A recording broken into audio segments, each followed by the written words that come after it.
President Prodi, Commissioner Fule, President Azoulay, for an informal encounter with the journalists who are here on the record, and it's informal, it's on the record. And they have asked me to ask you to talk, particularly the Italians, to focus your demands on the issue, which is the issue of Napoli, which is the Mediterranean, and of course, Italian politics might be fascinating now, but it's not exactly the topic of this encounter. So please, not about the Wednesday's meeting of the European Commission. Okay. Well, I decided to start my short speech tonight just enjoying the results of the Tunisian elections. It's a good message, important, because Tunisia, don't forget that it was the first country to inaugurate the so-called Arab Spring, you know. And but even more, before the results, I enjoyed the fact that the elections were open, democratic, with a lot of people voting, with a high number of Tunisian voting. And so I do think that in Tunisia the democratic process is irreversible. At least what we see that. This is the first part.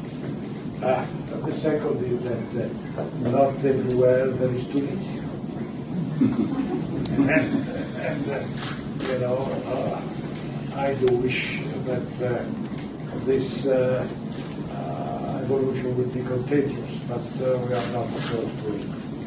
Concerning the European policy, honestly, I don't think really changed because of the result of the one elections. We have to wake up political sensibility. Not easy to do it in the moment in which there are a lot of internal troubles, internal problems, and financial constraints. So I think that this result is encouraging. I have some question mark whether it will be decisive.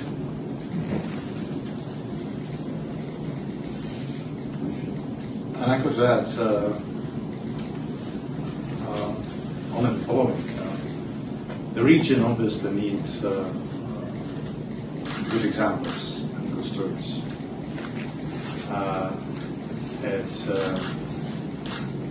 And Tunisia is a good story. It's a good story already for some time because of the existing dialogue within the society. Our policy in the region, particularly in Tunisia, has been focused actually on three issues. First, accompanying Tunisia and other countries in their socio-economic development, and accompanying them in transformation. The second, extending the partnership to the civil society, extending the partnership to the citizens of the country, the special role of the civil society. And third, more for more principle be applied in the region, actually paid off, particularly in Tunisia. The more the country embarks on the reform, the more we're going to support. And the part of the success is indeed that most of us delivered their respective more and as far as principle is concerned. So, exactly as President Prodi said, happy to see the elections as certifying that positive development. Far from being naive, and the success in one country automatically means success in another. But what a powerful example it is for the same aspirations in the countries, in the other countries of the region. I just want to add that we have to celebrate what happens in Tunisia,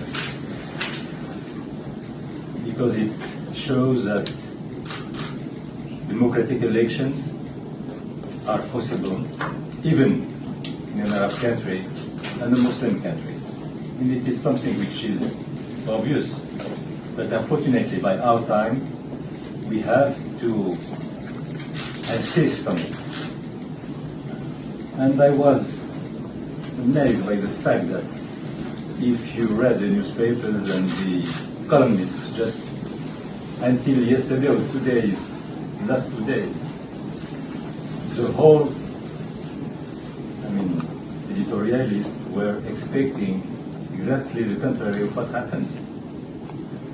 And I think that there is a lesson for all of us. I belong to this part of the world.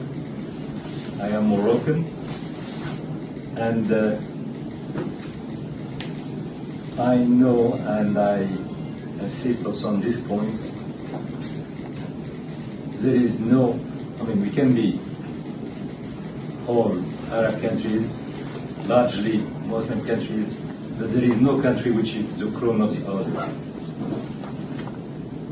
And I hope that this election and the result of it will help many observers to accept to deal with complexity.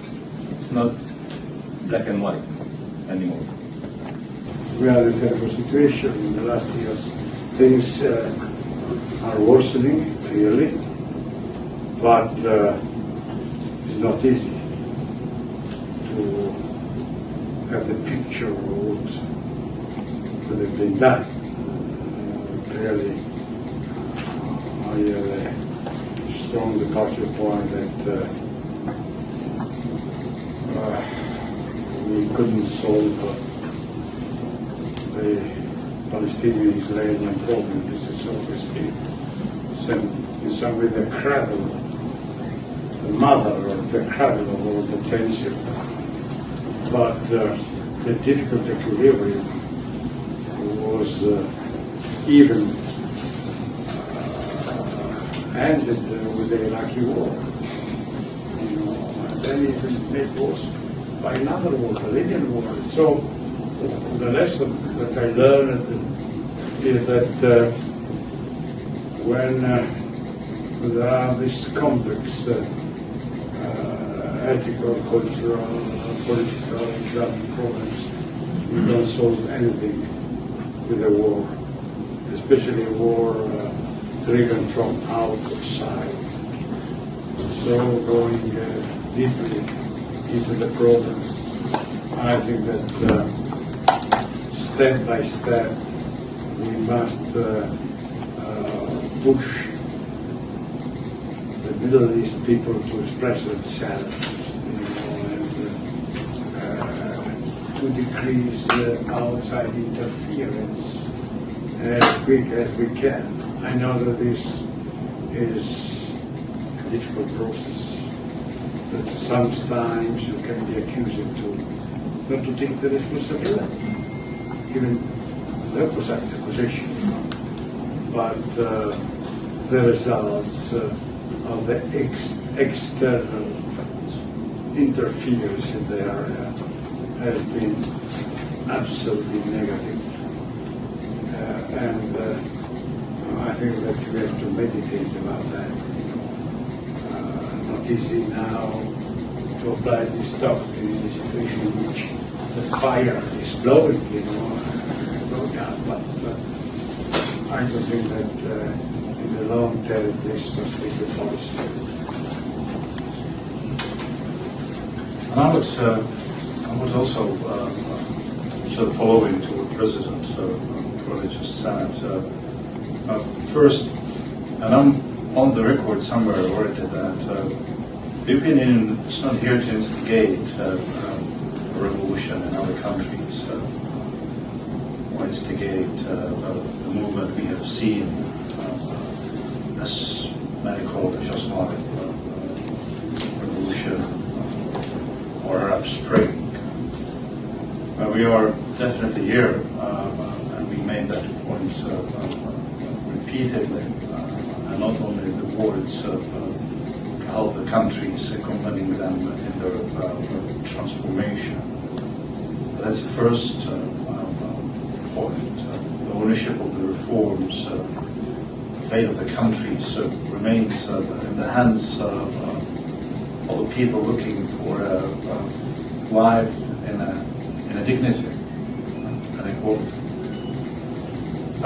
The second point is that during those weeks and months, late 2010 and early 2011, the forces have been unleashed. No one in the region have been immune. And I remember a number of the meetings with the politicians across the region. Some of them already sort of being a part of that movement and acknowledging the expectation of more to come as far as reforms. But I also remember others saying, well, this does not concern us. Absolutely not. Only to see later on, actually also movement in their countries. And the third point, which I think is also important, is that we have, as the region has changed, we try to change a lot. When we have put together the reviewed neighborhood policy with the High Representative Cathy Ashton, we try to build it on the lessons learned from the previous one. And we, as the two most important principles, we put forward the following, in addition to more for more and the contact with the people. Number one, the democracy cannot be built on the quality of the relationship with the autocratic regime. The only sustainable democracy can be built, or stability, sustainable stability can be built on the democracy. And the democracy, to achieve it, is not an easy thing. The road to it is rather bumpy, could be bumpy. And in some cases, indeed, it has been the case. And the second point is that before we have tended many often to look at our partners, sometimes from the point of our interest, sometimes from the point of the values. We have not been good in combining those together, those angles, values and interest. And it's not easy for us to build a policy which is based on combinations of those two. It's easy to make the promises about opening our markets, like the one smartly when we achieved this groundbreaking agriculture agreement. But then when it comes to ratification, here we are, sort of defending it vis-à-vis the local interest of the EU here and there.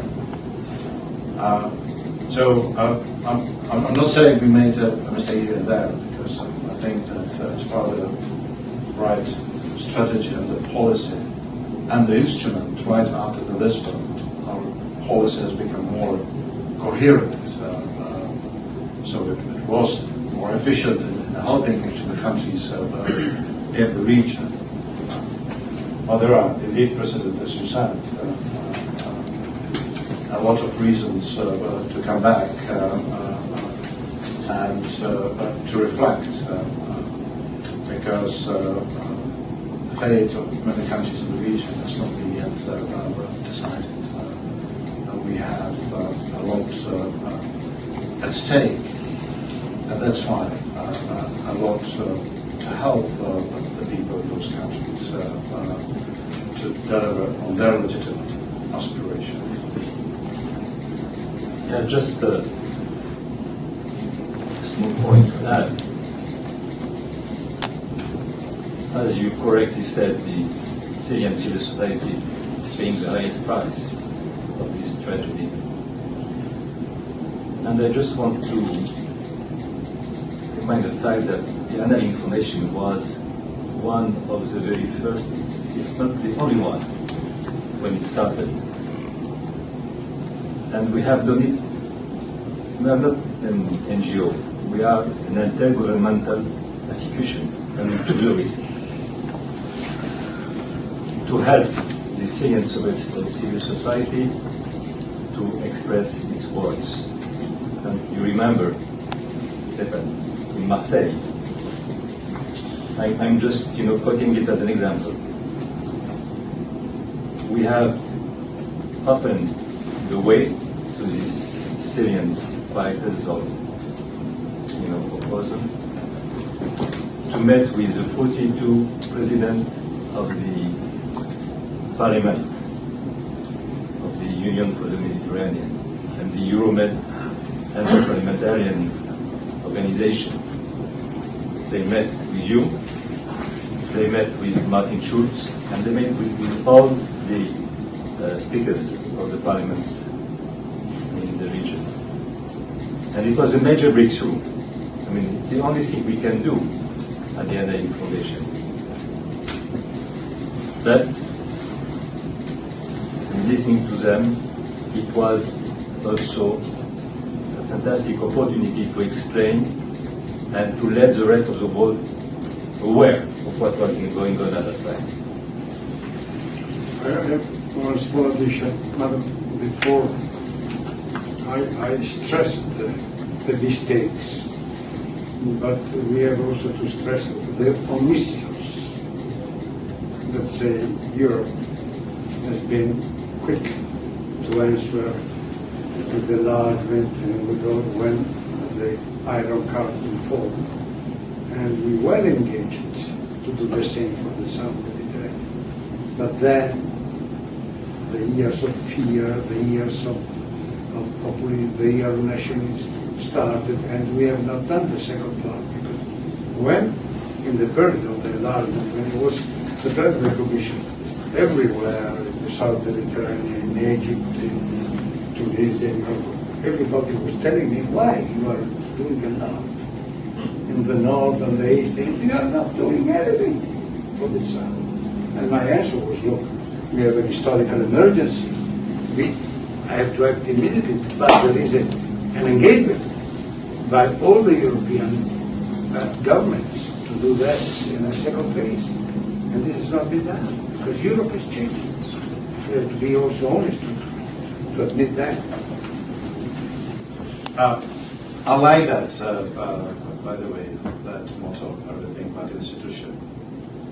And when we put together the reviewed neighborhood policy, we tried to deliver on it. Actually, if you ask me about my biggest failure in the South, I will be very open and I tell you my biggest failure was that I have never been able to explain in a plain language that the people in the street understand what it is that is at the end of this policy of the European Union. We have actually tried to deliver, President, on your own statement, everything by institutions. In our new neighborhood policy, we said we want those most prepared and most ambitious partners of ours to become actually a part of the extended European Economic Zone. we have delivered on the instrument, so-called deep and comprehensive free trade agreement. Yeah, but go to the street, explain to the people, the policy on that basis. It's extremely difficult, particularly when the challenges are indeed in opening of the market and opening the borders, people-to-people contact, the issues of migration, the visa facilitation, the readmission treaties. There's one thing, and I will, reflecting the next 2 years on where I have failed and where I've succeeded with my colleagues. One of the things I will be looking at is, before the member states told our partners in the South, so first we agree on the readmission treaty, then if we deliver on the readmission treaty, we might be in the business of visa facilitation. Now in the new reviewed neighborhood policy we said, no, we negotiate both things at the same time. Well, what we consider to be a great achievement, was it really a great achievement?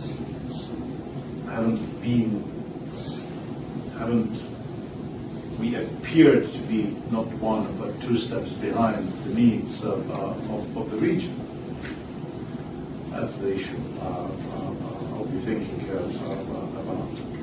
about. I don't think that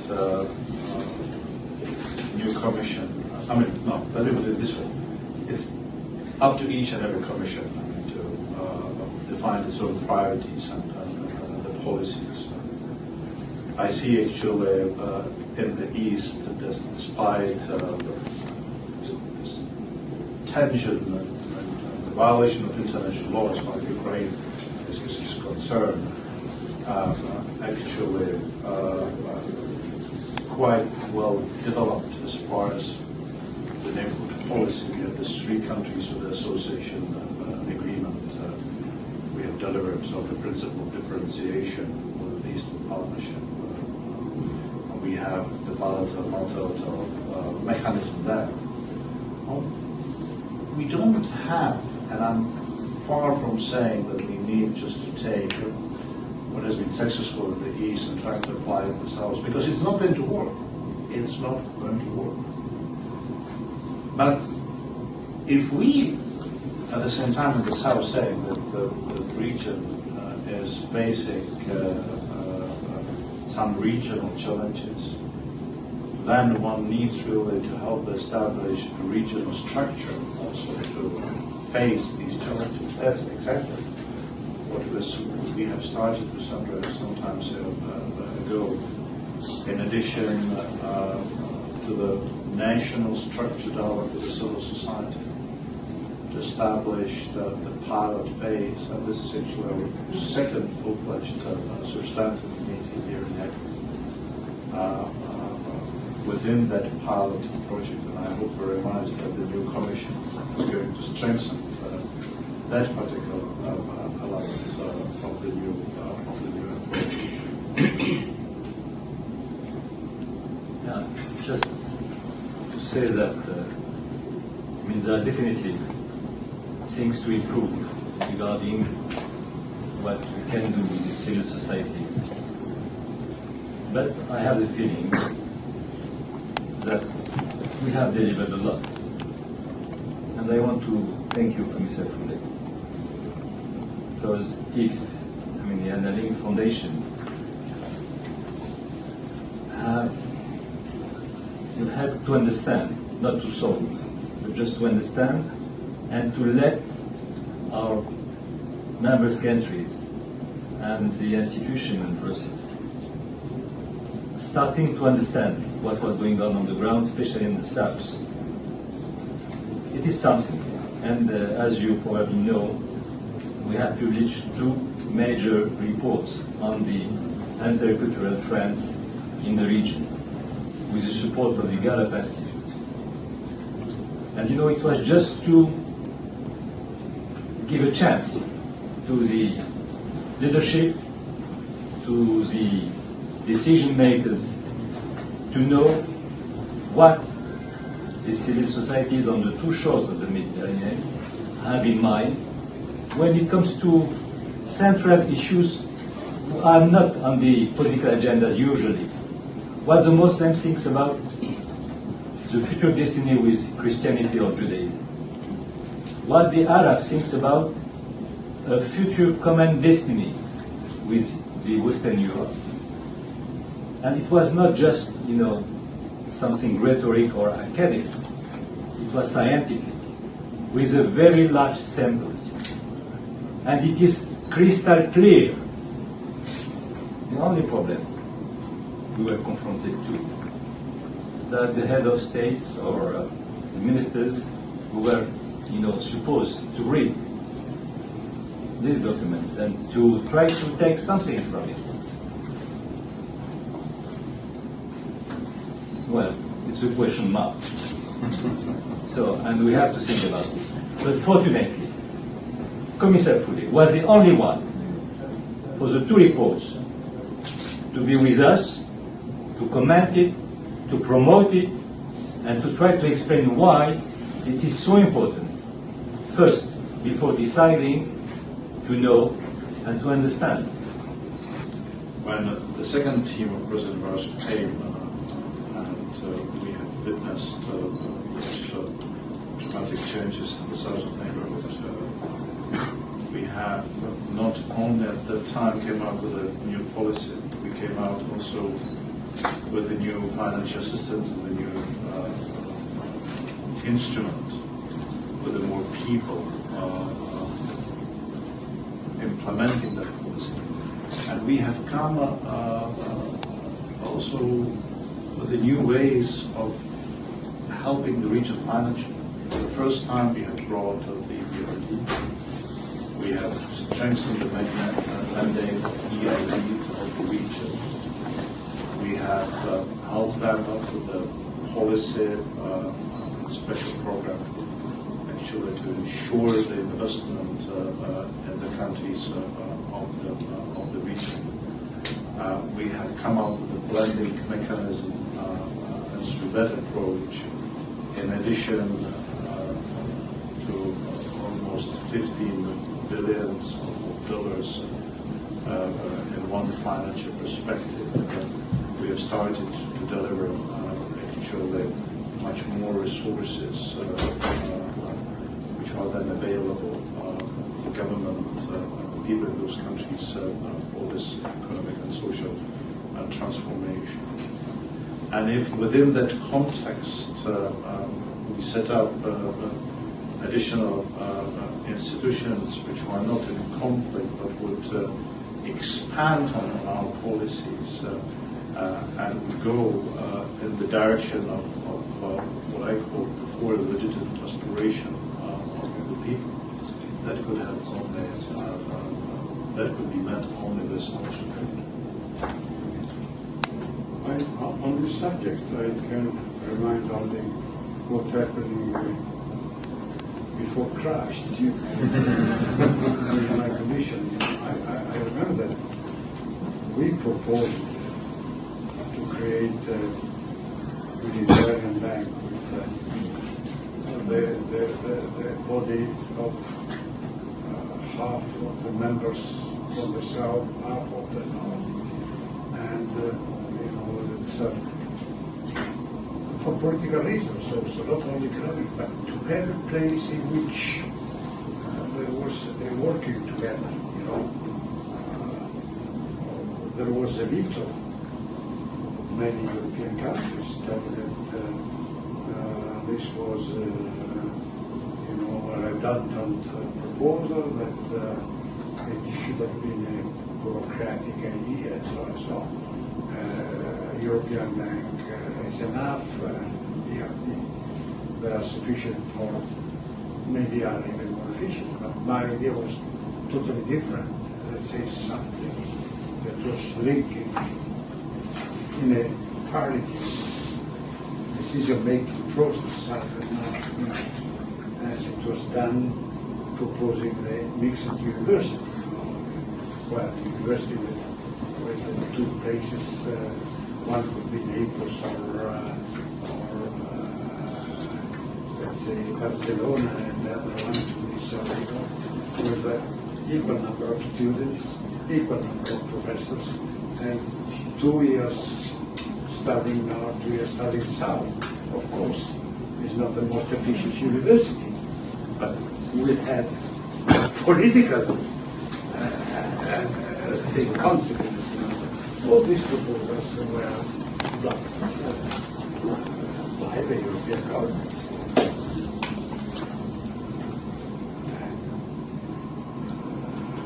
I simply think that they must be done.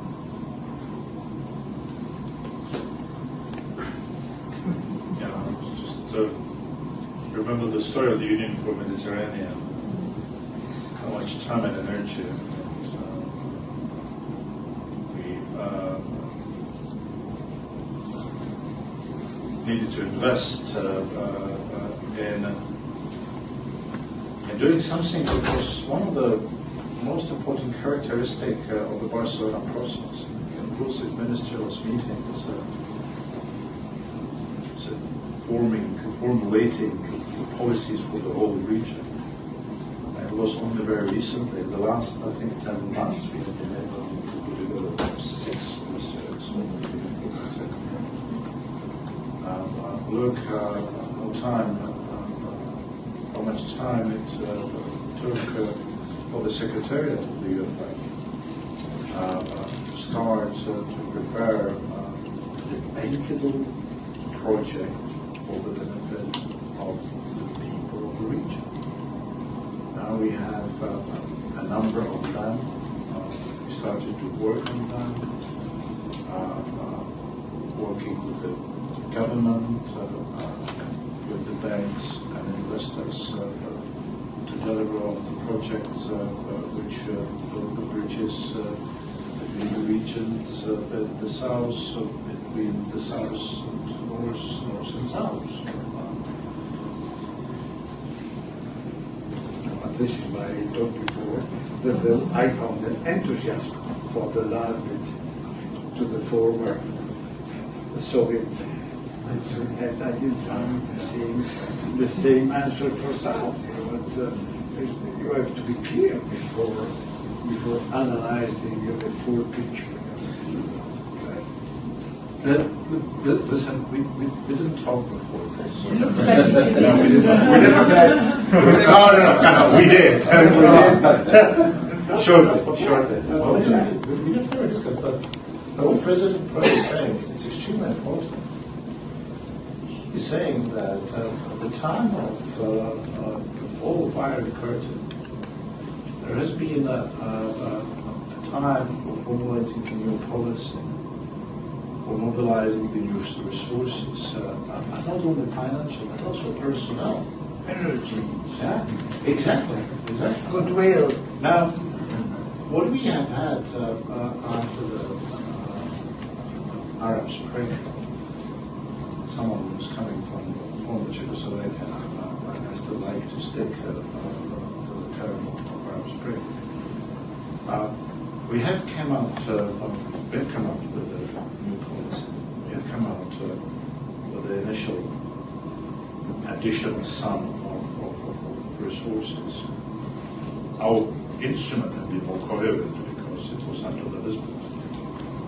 I mean, there is one thing you can do in the partner countries when you have every 6 months a different presidency. A different thing is if it's a European Union delegation sort of coordinating their activities. But we have never come that extra bunch of people. The enthusiasm for this will be the same. It was a different time. It took us until the beginning of this year. The Ukrainian support group is an excellent example. even at that different time, under different circumstances, we could generate to the Commission extra capacity to help the country to save,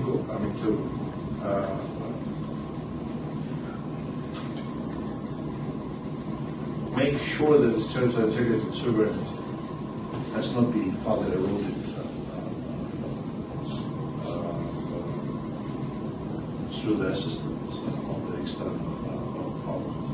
But we help with the state building of that country. We help with the reform process, inclusive one in that country, and rebuilding the region, which has seen the scourge of the military conflict. And I agree with those who say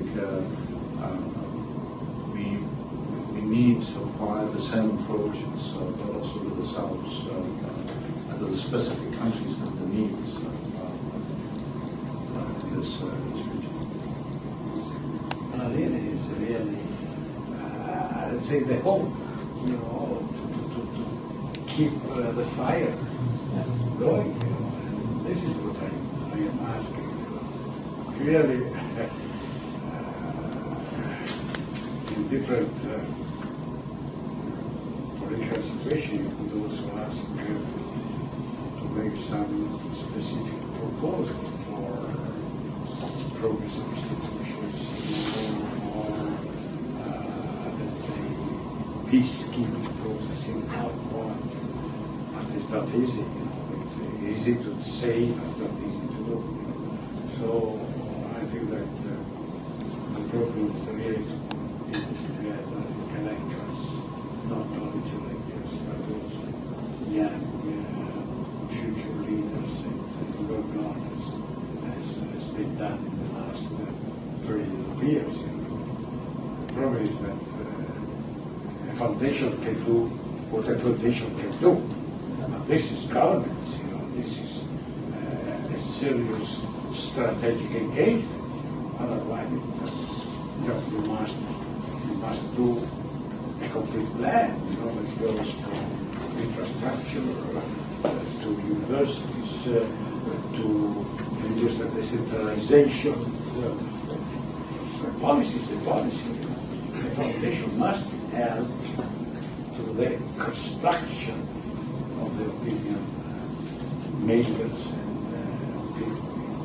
No more than that. And this is just a fantastic job. But I was really thinking that,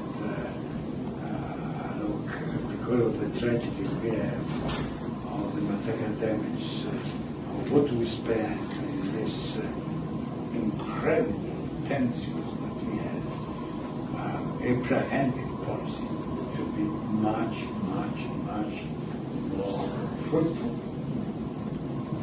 And if you consider what is happening, in Gaza and in other coast, we need just to rebuild Gaza, but we have to meet in order not to destroy Gaza. This is a policy, means, and I mentioned what I told before, all the southern leaders from Morocco, they always told me, look, you are the biggest trader, the biggest investor, you know our area better than anybody else, and you don't exist. This is the foundation must help the change, cannot build the change. And with your understanding by knowing, for instance, for the European northern part of the Annaling Foundation, to know what does it mean today to be a Muslim or to be an Arab or to be from Morocco to Palestine, just a citizen. We have this gap of ignorance, and it's not really moving on the right direction till now. We were better More than before. More than ignorance. Preventive. Now, yes, but largely because of ignorance. Largely because of ignorance. we are working, for instance, on the kind of process regarding the translation. Do you know, President, that for 1,000 books, as just an example, published on the southern shores of the Mediterranean, only one is translated in one European language? It cannot work. But on the other side, you have plenty of European books translated in Arabic, translated in so many languages. So we know about you, and you are ignoring more and more what we are. It cannot work. This is why I insist on building institution in which we have to work together. In a parity situation. The only way out. I wish, just if I may, we'll be short this time. I wish Azoulay Foundation's three things. At least another 10 productive years, because it takes time to address those things, as I said, and to strengthen the relationship among the civil society. And I'm happy to answer these questions, enable understanding and feeling how important the name has been, hopefully is going to be also in the future shaping the policy of this. Number one. Number two, exactly along the lines you said, I think we need to address not only the challenges in the south, but also in the north. There's a growing misperceptions and nationalism, extremism. That needs to be addressed. This intercultural dialogue is one very strong instrument we have. And it should not be substituted by this, allow use this word, arrogance. And the third things I wish Azoulay Foundation is in those next 10 years, while strengthening the relationship among the civil societies, actually to deliver on the most important element, and it is on